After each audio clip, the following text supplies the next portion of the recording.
ಈ ಕಾರ್ಯಕ್ರಮದ ಪ್ರಾಯೋಜಕರು ಗಡಿಯಾರ್ ಗ್ರೂಪ್ ಆಫ್ ಕಂಪನೀಸ್.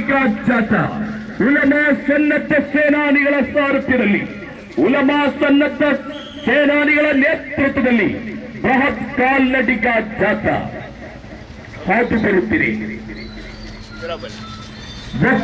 ಆಸ್ತಿ ಎಂದರೆ ಅದು ಯಾರದೇ ಔದಾರ್ಯವಲ್ಲ, ಅದು ಮುಸ್ಲಿಂ ಸಮುದಾಯದ ಅಜನ್ಮ ಹಕ್ಕು. ಭಾರತವು 800 ವರ್ಷಗಳ ಸ್ಥಾಪನೆಗಾಗಿ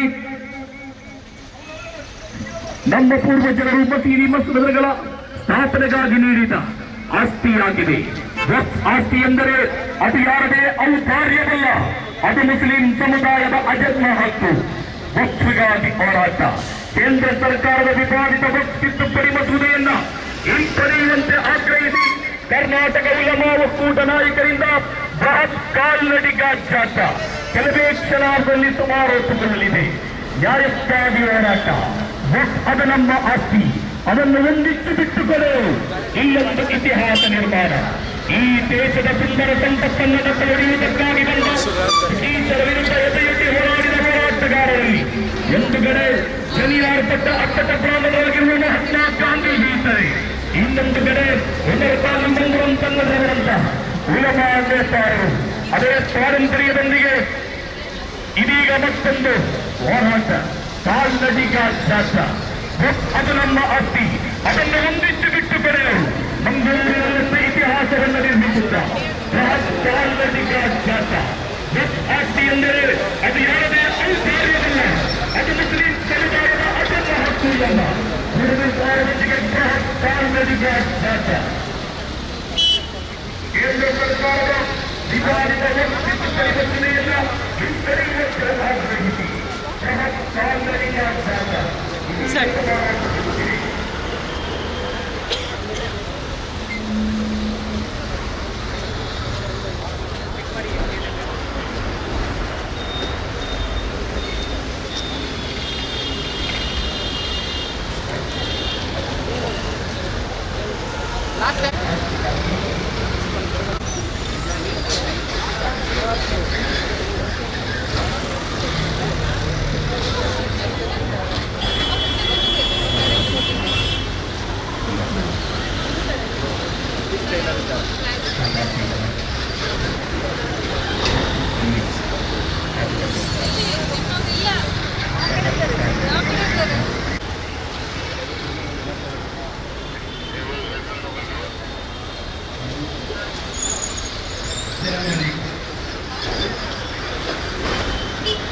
ಸ್ನೇಹಿತರೆ, ವಿವಾದಾತ್ಮಕವಾದ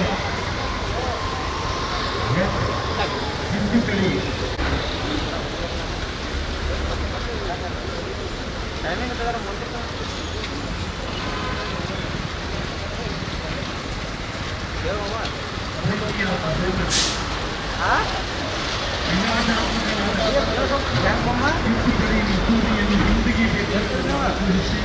العظيم وصدق رسوله النبي الكريم ونحن على ذلك من الشاهدين والشاكرين والحمد لله رب العالمين.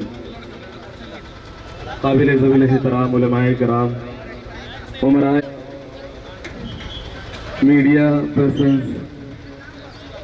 पुलिस, इलाके के तमाम अफसरान जिम्मेदार, अल्हम्दुलिल्लाह आज कर्नाटका कोऑर्डिनेशन उलमा की तरफ से वक्फ तरमीमी बिल अमेंडमेंट बिल के खिलाफ एक अजीमुशान एहतजाजी रैली का इख्तितामी जलसा है.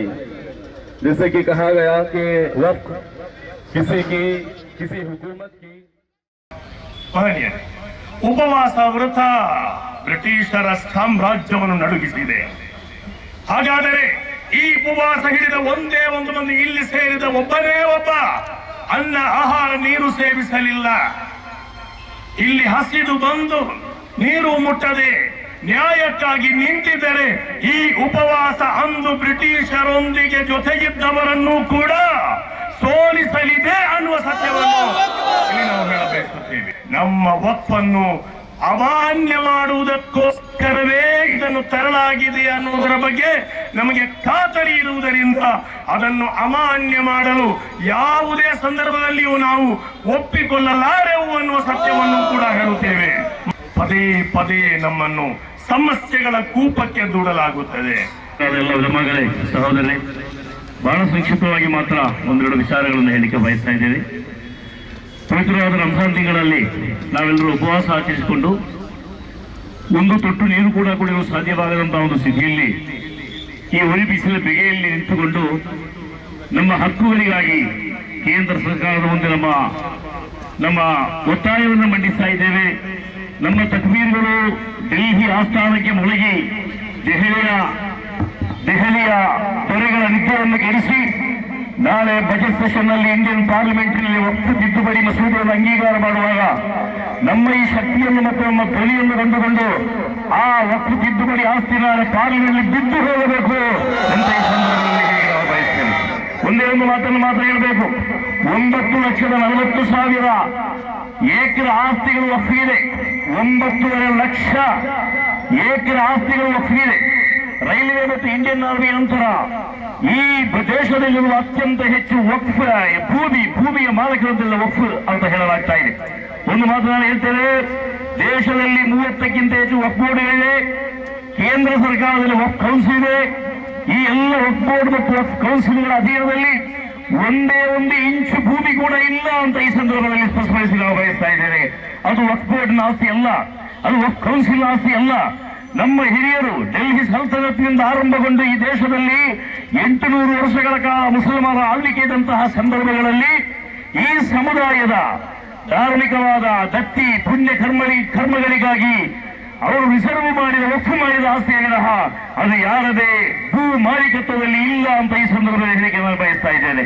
ಈ ಸುಡು ಬಿಸಿಲಿನಲ್ಲಿಯೂ ಕೂಡ ಉಪವಾಸ ಹಿಡಿದುಕೊಂಡು ಬಾಯಾರಿ ಹಸಿದು ನಿಂತಿರುವಂತಹ ಈ ಕಾರ್ಯಕ್ರಮ ಕಂಡ್ರೆ ನಮ್ಮ ನಿರೀಕ್ಷೆ ಹೋಗುವುದಲ್ಲ, ನಿಮ್ಮ ನಿರೀಕ್ಷೆ ಮಾತ್ರವಲ್ಲ, ನಿಮ್ಮ ನಿದ್ದೆಯೂ ಕೂಡ ಕೆಡಲಿಕ್ಕಿದೆ ಅನ್ನುವಂತಹ ಎಚ್ಚರಿಕೆಯನ್ನಾಗಿದೆ ಈ ಮೂಲಕ ತಿಳಿಸಲಿಕ್ಕಿರುವಂಥದ್ದು. ಈ ದೇಶದ ಹೋರಾಟದಲ್ಲಿ ಮೌಲಾನಗಳ ಪಾತ್ರ ದೊಡ್ಡದು. ಅದು 1750ರಿಂದ ಆರಂಭವಾದಂತಹ ಹೋರಾಟ. ಈ ಕೇಂದ್ರ ಮೈದಾನ ಕೂಡ ಗಾಂಧೀಜಿಯ ಜೊತೆಗೆ ಮೌಲಾನಾ ಶೌಕತ್ ಅಲಿ ಅವರು ಹಂಚಿಕೊಂಡಂತಹ ಈ ಇತಿಹಾಸ ಇಲ್ಲಿದೆ. ಆದ್ದರಿಂದಲೇ ಈ ಮೌಲಾನಗಳಿಗೆ ಹೋರಾಟವನ್ನು ತಿಳಿಸಿಕೊಡಬೇಕಾದ ಅವಶ್ಯಕತೆ ಇಲ್ಲ. ಆ ಪರಂಪರೆಯನ್ನು ಹಿಡಿದುಕೊಂಡೇ ಅಲ್ಲಾಹನ ಸೊತ್ತನ್ನು ಸಂರಕ್ಷಿಸುವ ಕೆಲಸದಲ್ಲಿ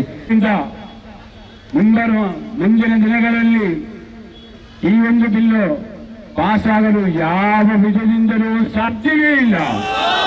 ನಾವು ಅದಕ್ಕೆ ಬೇಕಾಗಿ ನಮ್ಮ ಜೀವದ ಹಂಗು ತೊರೆದು ನಮ್ಮ ದೇಹದಲ್ಲಿ ಬಿಸಿ ರಕ್ತ ಇರುವ ತನಕ ಆ ಒಂದು ವಕ್ಫ್ ಸ್ವತ್ತನ್ನು ಸಂರಕ್ಷಿಸುವುದು ನಮ್ಮ ಕಡ್ಡಾಯವಾಗಿದೆ.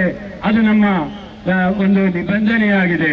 ಆದ್ದರಿಂದ ಯಾವುದೇ ರೀತಿಯಲ್ಲಿ ಆ ವಕ್ಫ್ ಸ್ವತ್ತನ್ನು ಕಬಳಿಸುವುದರ ವಿರುದ್ಧ ಎಲ್ಲ ರೀತಿಯ ನ್ಯಾಯಯುತವಾದಂತಹ ಹೋರಾಟಕ್ಕೆ ನಾವು ಬದ್ಧವಾಗಿದ್ದೇವೆ.